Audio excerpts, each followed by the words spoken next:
نماز جماعت میں یہ ایک ایسی عبادت ہے کہ جب جتنے مومنین بڑھتے چلے جائیں تو اس میں سبھی کا فائدہ ہو جاتا ہے حقیقت. تو فقط آپ کے اعتبار سے نہیں، ہم اپنے فائدے کے لیے اصل میں یہ بات کہہ رہے ہیں کہ جتنے ایک حدیث جو یوزولی اس انداز سے معصومین کی احادیث آپ کو یا تو نہیں ملیں گی یا بہت کم ملیں گی اس سٹائل سے جہاں میتھمیٹیکل کیلکولیشن سے بات ہو رہی ہو. لیکن مستدرک الوسائل کتاب میں واضح حدیث سرکار ختمی مرتبہ احمد مجتبیٰ محمد مصطفیٰ صلی اللہ علیہ وسلم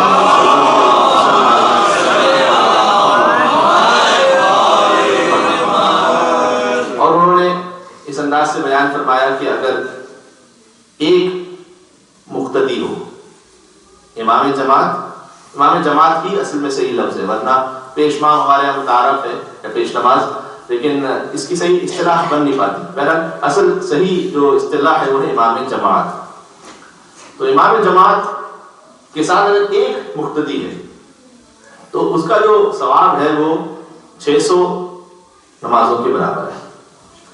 نہیں، پہلے تو بات شروع ہوتی معذرت، جو ثواب ہے وہ 150 نمازوں کے برابر ہے، 150. یہاں سے بات ہے کہ اس کو ملٹیپلائی کر دیجیے آپ 150 نمازوں سے. اب چونکہ میں تھوڑا سا حساب میں کمزور ہوں لہٰذا لکھ کر لایا ہوں یہ، کیونکہ آگے حساب کتاب ہے پورا.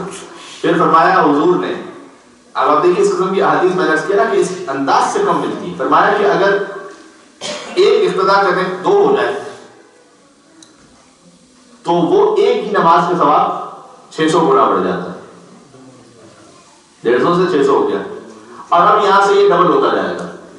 اگر 3 نمازی ہو جائیں تو 1200 گنا ثواب ہو جائے گا. اگر 4 نمازی ہو جائیں تو پھر 2400 نمازوں کے ثواب کے برابر ہو جائے گا. پھر 5 نمازی ہو جائیں تو 4800 کے برابر ہو جائے گا. یہ ڈبل ہوتا جا رہا ہے. ٹھیک ہے، تو یعنی آپ میں کیا کہہ رہا ہوں، اب ایک نمازی بھی بڑھ جائے تو اس میں سب کا فائدہ ہو رہا ہے. یہ جو ہم نے بات عرض کی تھی کہ اگر 3 نمازی ہیں تو پھر ایک الگ ثواب ہے، 4 نمازی ہیں تو پھر سب کا ثواب الگ ہو جائے گا. 5 نمازی ہو جائیں 4800، پھر 6 نمازی ہو جائیں پھر ڈبل ہو گیا 9600 نمازوں کے برابر. 7 نمازی ہو جائیں 19200 نمازوں کے برابر. 8 نمازی ہو جائیں. یہ حدیث کا جملہ ہے، یہ خالی یہ ایسے نہیں کہ حدیث کا جملہ اس انداز سے. تو میں اس لیے کہہ رہا ہوں کہ حدیث ایسی کم ملتی ہے کہ حضور نے واضح طور پر فرمایا کہ 8 نمازی اگر ہو جائیں تو 36400 نمازوں کے برابر، اور 9 نمازی ہو جائیں تو 72800 نمازوں کے برابر. ٹھیک، تو آپ کا چونکہ حساب بہت اچھا ہے تو آپ کو یہ یاد رہے گا انشاءاللہ کہ یعنی اس کا مطلب کیا ہے. یہ بات ہو گئی 9 نمازیوں تک. 9 نمازی ہو جائے کا مطلب کیا ہے کہ ایک امام جماعت ہے اور 9 مقتدی ہیں. ٹھیک ہے، اگر یہ 9 مقتدی سے 10 ہو جائیں تو حضور نے وہ فرمایا کہ جو فضائل امیر المومنین کے لیے فرمایا ہے، یعنی ثواب بڑھتا جا رہا ہے. 9 نمازیوں تک 72800 نمازوں کے برابر ہو گیا. اور پھر فرمایا کہ اگر 10 نمازی ہو جائیں یعنی 10 مقتدی اور ایک امام جماعت یعنی 11 لوگ، تو فرمایا کہ اب سارے سمندر سیاہی بن جائیں. اللہ اکبر، منتفق ہو گیا. سارے سمندر سیاہی بن جائیں اور سارے قلم بن جائیں اور سارے جنوں اس نماز جماعت کے اس ایک نماز کے ثواب کو لکھنے والے بن جائیں. تب بھی سب لکھتے چلے جائیں، کبھی ثواب ختم ہونے جائے. مل کے ثواب بھیجے محمد و آل محمد.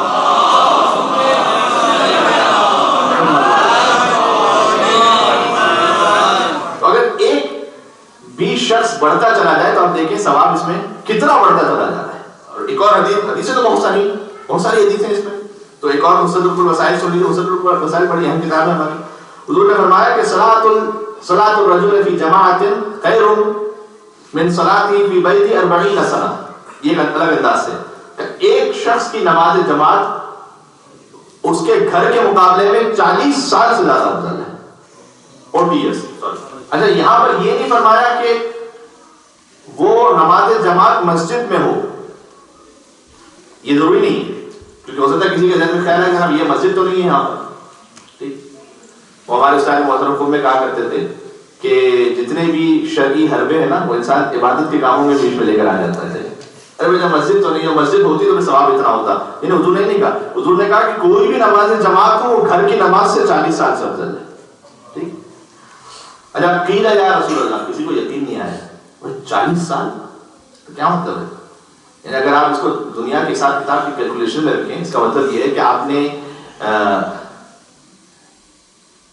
ایک دن ایک اماؤنٹ کسی بزنس میں لگائی، اس کا پروفٹ کیا ہوگا، اور اگر وہ 40 سال تک اس بزنس میں لگے اس کا پروفٹ کیا ہوگا؟ ہمیشہ سوچیں تو 40 سال بعد کتنے صفر آگے لگ چکے ہوں؟ تو حضور نے کہا کہ وہ 40 سال سے زیادہ افضل ہو جائے گا. تو کسی یقین نہیں قیل یا رسول اللہ صلاۃ یوم، اگر کوئی پورا دن جماعت کے ساتھ نماز پڑھے، فجر کی بھی، ظہر اثر مغرب عشاء کی بھی، تب جا کر یہ 40 سال سے افضل بنے گا. حضور نے کہا لا، صلاۃ واحدہ، ایک نماز بھی کوئی پڑھے گا. کیا میں پورے دن کی بات نہیں کر رہا، تو ایک نماز کی بات کر رہا ہوں. تو اس اعتبار سے فضائل اس کے بہت زیادہ ہے، اور اس کے بہت سارے اسباب کی. اب ظاہر ہے کہ ایک محدود وقت ہوتا ہے، اس پہ بات کرنی ہوگی، جیسے جیسے بات آگے بڑھے گی تو تھوڑا سا بیان کرتے رہیں گے. اس میں جو بنیادی ترین آواز شرعی مسئلے کے کسی ایک پہلو پر، اس میں جو بیسک بنیادی ترین بات ہے وہ بات یہ ہے کہ مذہب امامیہ میں، ابھی امام صادق علیہ السلام کے حوالے سے دو تین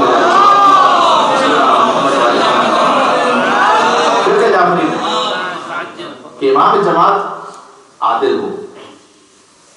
ٹھیک ہے، اچھا یہ جو عادل ہو یہ فقط ہمارا امتیاز ہے کہ 2 رکعت کا امام بھی شریعت نے وہ معین کیا ہے کہ جسے تم کم از کم عادل کہہ سکو. عادل یعنی وہ جو اپنے آپ کو گناہوں سے محفوظ رکھتا ہو، جو واجبات کو انجام دیتا ہو. تو ظاہر ہے کہ سب سے پہلے سوال یہ آئے گا کہ ہمیں کیا پتا مولانا گھر میں کیا کرتے ہیں، ہمیں کیا پتا کسی کی زندگی کیسی ہے، اور کسی کو بھی عادل نہیں سمجھنا. اچھا امام جماعت کے لیے کہیں بھی ضروری نہیں ہے کہ کہیں نہیں لکھا ہوا کہ وہ مولانا ہی ہے. یہ عادل ہونا تو بالکل ایسی بیسک ریکوائرمنٹ ہے کہ امیر المومنین کا ہر شیعہ اسے عادل ہونا چاہیے. کوئی امام جماعت کے لیے تھوڑی کہیں کہاں لکھا ہوا ہے کہ امام جماعت کے لیے خالی ضروری ہے، ویسے ہی عادل ہونا چاہیے.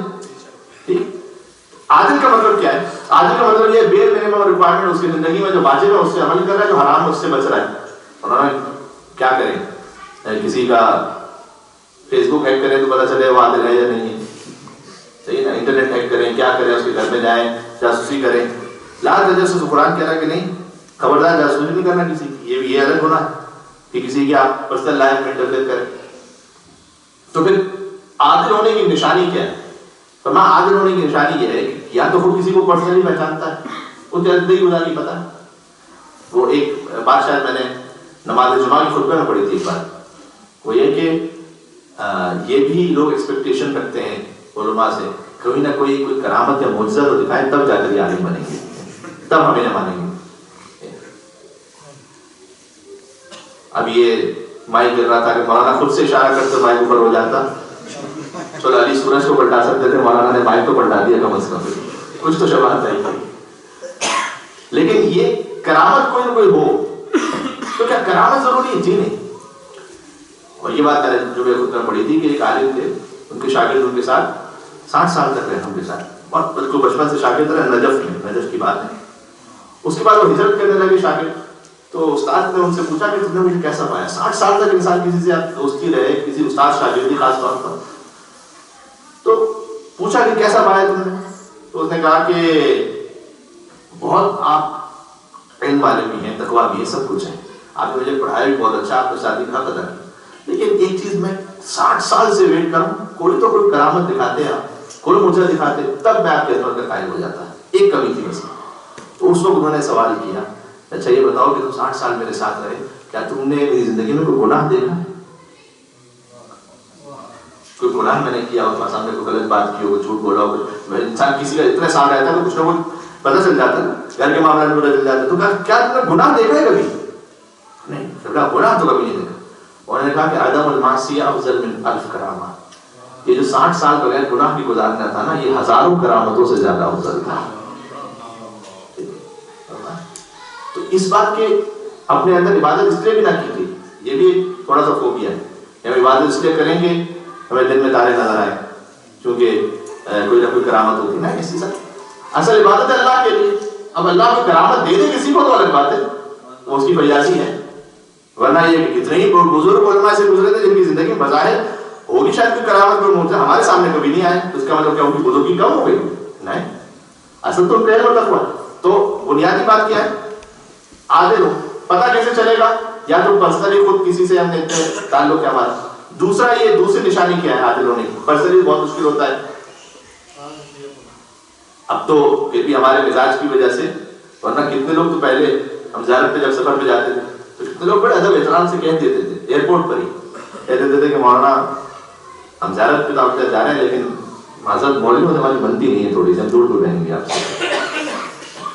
تو میں ان سے کہہ دیتا تھا کہ ٹھیک ہے آپ کی مرضی ہے, آپ کوئی مولا کے لیے آپ جا رہے ہیں, مولانا کے لیے تھوڑی جانا ہے. لیکن پھر وہ آہستہ آہستہ وہ کہتے تھے کہ جناب آپ کا انداز ہے ادھر, لیکن تھوڑا سا ویسے دور لوگ رہنا کئی مرتبہ پسند ہے. اور اب میں کیا کہوں کہ بات سے بات نکلتی جاتی ہے, اور اس میں کہیں بھی جب کوئی فضائل اہل بیت کی کوئی بات آ جائے تو مجھ سے اپنے آپ کو روکا نہیں جاتا, میں کہہ دیتا ہوں وہاں سے. پھر وہ ایک عام عالم, کوئی کتنا بڑا عالم, اس میں اور اہل بیت کی زندگی میں ایک بہت بنیادی فرق یہ ہے. فرق کیا ہے؟ فرق یہ ہے کہ آپ ویسے کسی عالم سے جب تھوڑا سا فاصلے پر ہیں تو سکتا ہے ان کا علم, ان کا تقویٰ آپ کو بہت متاثر کرے.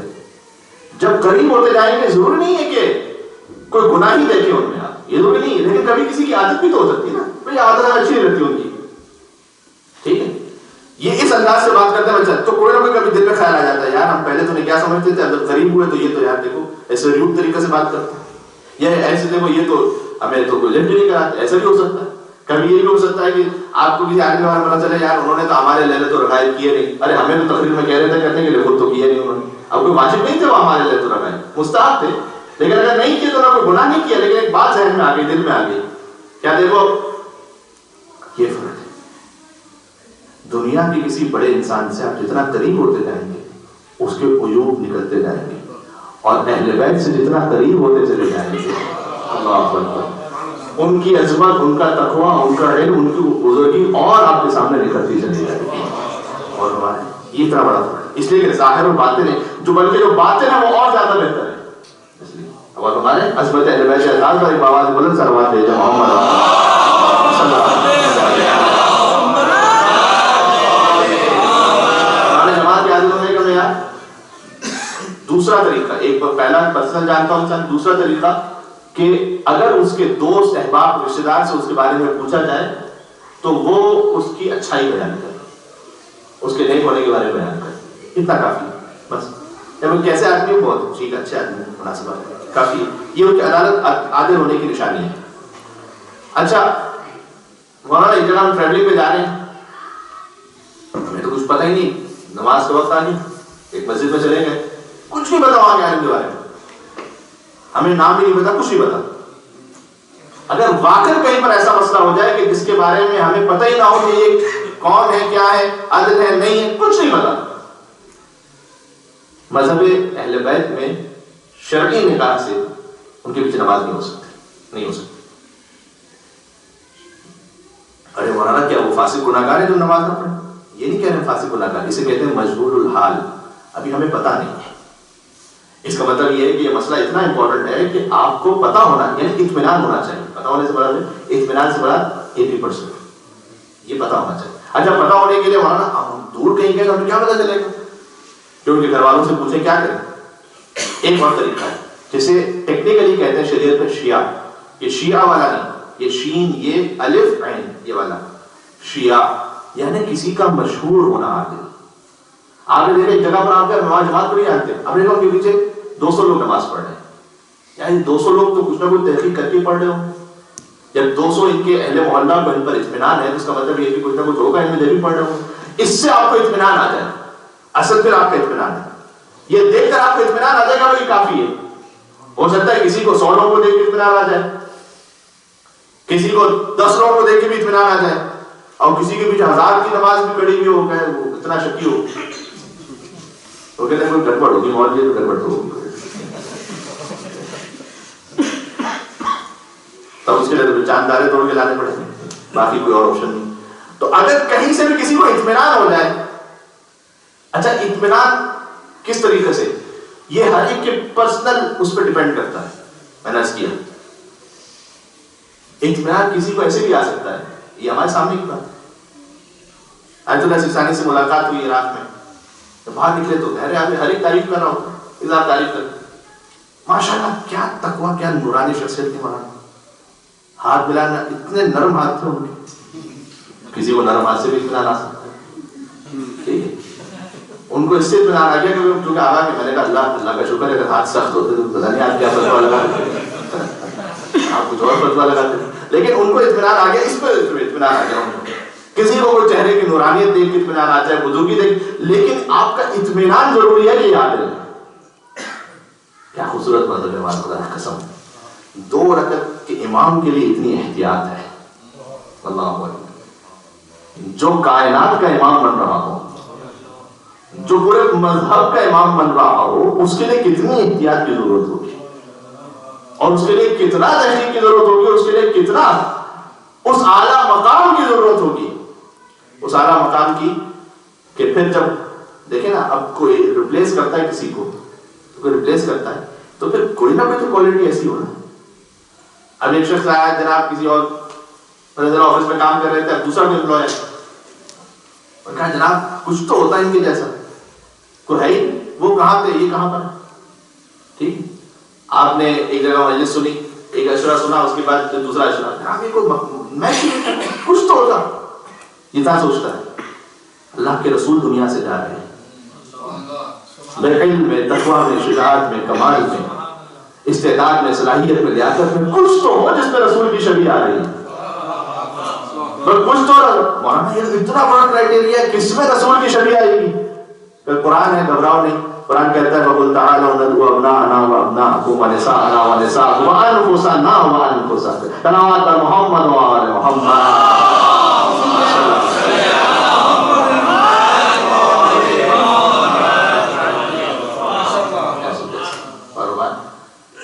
تو یہ امام جماعت کا عادل ہونا، آج ہم نے آپ سے عرض کر دیا، یہ شرعاً اطمینان ہونا چاہیے، اور اگر اطمینان نہ ہو تو پھر نماز نہیں پڑھی جا سکتی ان کی پیچھے جماعت، اچھا کیا کریں پھر؟ یعنی یہ کہ وہ جماعت آگے ہو رہی ہے، ہم پیچھے یہاں پر فرادہ پڑھتے ہیں؟ جی نہیں، اگر ابھی تک اس امام جماعت کے بارے میں ہمیں پتہ نہیں ہے تو یہ نہیں کہ ان کی توہین کرتے پھریں، جائز نہیں ہے کہ اگر کوئی فرادہ نماز جماعت ہو رہی ہو اور کوئی فرادہ نماز پڑھے اور اس سے توہین ظاہر ہو رہی ہو، یہ شرط ہے۔ میں نہیں پتا ہوتا جیسے حرم میں نماز جماعت ہو رہی، کتنے لوگ پیچھے فرادہ پڑھ رہے ہوتے ہیں، وہ اپنا پرسنل پڑھ رہے ہیں، اس سے کوئی امام جماعت کی توہین نہیں ہو رہی ہوتی، ظاہر نہیں ہو رہی ہوتی، لیکن اگر کہیں ایسی جماعت ہو رہی ہے کہ جماعت ہو رہی ہے انٹینشنلی، میں جماعت کے پیچھے فرادہ کر کے کھڑا ہو گیا، چاہے مجھے پتا بھی تھا امام جماعت کے بارے میں، تاکہ اسی لیے کھڑا ہوا تھا نا، لوگ مجھ سے پوچھیں جماعت نہیں پڑھی، ارے کیا بتائیں، کہنے تھے بس، تو غیبت بہت خراب ہے، رہنے دے بس، یہ بڑا اچھا طریقہ نکلا مجھے، اور توبہ کر کے یہ جو طریقہ تھا، غیبت خالی زبان سے اظہار نہیں، ہر وہ عمل جس سے کسی کی برائی ظاہر ہوتا ہے، تو جب ابھی تک وہ عیب چھپا ہوا، اگر آپ کو پتہ بھی چلے گا کوئی عیب چھپا ہوا ہے، خدا ستار العیوب ہے، اس کی صفت اپنے اندر پیدا کرنے کی کوشش کریں، اور اللہ نے وعدہ کیا ہے جو آپ دنیا میں ایک کسی کا عیب چھپا دیں گے، اللہ قیامت میں 70 عیب چھپا دے گا۔ تو اگر اس قصد سے فرادہ پیچھے نماز پڑھے کہ ہم توہین کرنا چاہیں تو غلط ہے۔ ہاں توہین مقصد نہیں ہے سب کے سامنے میں کسی کو جلدی نکلنا، اس نے فرادہ پڑھ کے چلا گیا، اس سے نماز کی توہین نہیں ہو رہی، یہ جائز ہے، تو اصل معیار یہ ہے کہ توہین نہ ہونے پائے۔